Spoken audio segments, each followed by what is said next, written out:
อังแทนอมมาลงเสน่ห์สาวหาน้อยยิ้มงามปล่อยลอยมาเฮ็ดให้คอยลงไหลไฟหาอยากนอกใจเมียมาขอเคียกับกันดาแต่ก็เบิดปัญญาเงินตาอายบ่มีอยากขอเงินเมียอ้างว่าไปเสียค่าห้องเมียว่าบ่ต้องเดี๋ยวน้องสิไปจ่ายเองแห่งอกอังเอาโยนเมียเฮาแล้วเป็นคนเก่งเสียงเบาดังเป้งเป้งตัวเองอายไปบ่ได้วายแท้โน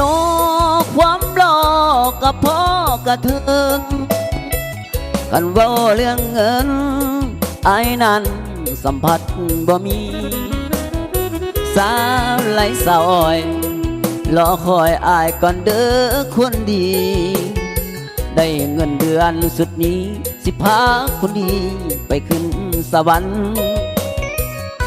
อกอังเอเดน้ำเสน่ห์สาวหาน้อยมาเฮ็ดให้คอยบ่าวลุ่นน้อยหัวใจบุญวายตัวนั้นตัวนี้ให้เจอกันเด้อบอนนัดหมายสุดท้ายอายกลับไปบ่ได้ขอโทษหลายๆเมียอายคุมงาน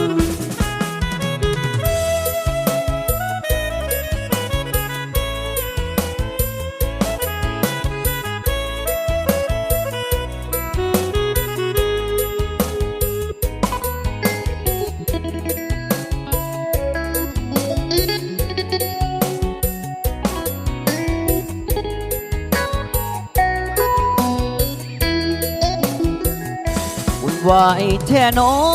ความหลอกกับพ่อกระเทินกันเบาเรื่องเงินไอ้นั้น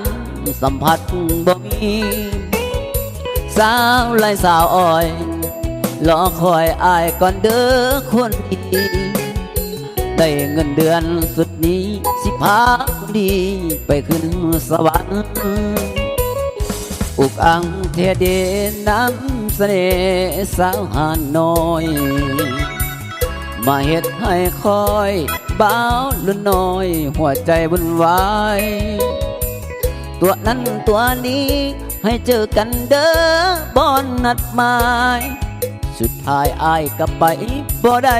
ขอโทษหลายๆเมียอายคุมงาน